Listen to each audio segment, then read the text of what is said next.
So I've continued working on the Fleur de Lis, as you can see. And what I first did is after getting all the rust off, I finally sanded to 1200 grit the edges so that you get a, see if you can pick it up, you get a polish. Can't really maybe pick it up with the camera, but there is a polished edge that I was going for, like a knife edge look. And so right now, as you can see, I've already started putting holes through the top sheet,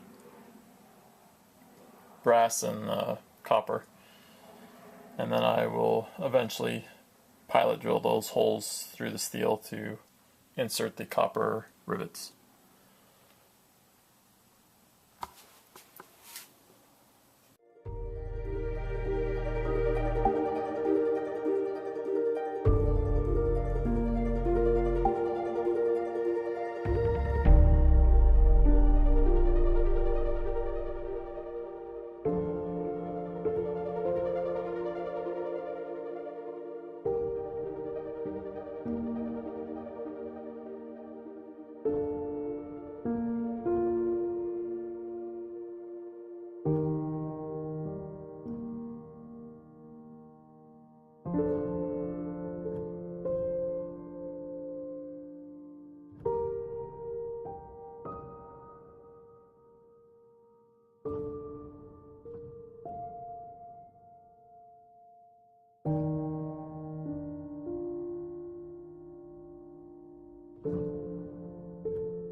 Hey everyone, so as you know, I've been working on this Fleur de Lis.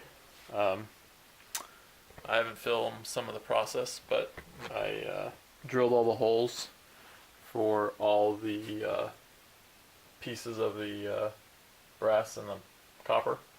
As you can see, the holes on here. Took quite a long time to line up all the pieces and have them fit correctly. I did use from the aerospace, I guess you would call these, I think they're called the Cleco locks. They work in conjunction with this plier. See if I can do this with one hand. There we go. So they're a spring-loaded device, and you push them through, let's say, a rivet hole that you're going to put a rivet in, and they hold one piece of sheet metal to the other. So when they're riveting the aircraft body, it keeps a line throughout the whole procedure. So you just stick them through the hole, release the plier, and with the spring pressure, it holds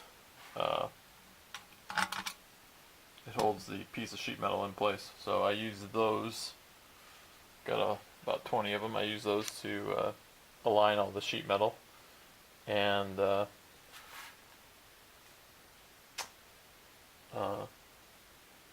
them in place so that I have the holes drilled right where I want them. Now the next step is I'm going to clean the steel portion with acetone, and then I'm going to clear coat it so it doesn't rust.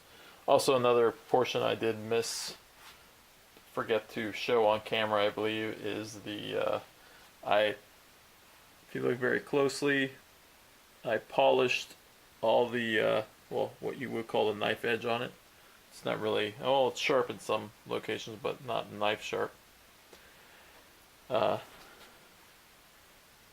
You can see it's much more polished I went from 400 grit sandpaper all the way up to 1200, and that was a long process that I probably don't want to ever do again.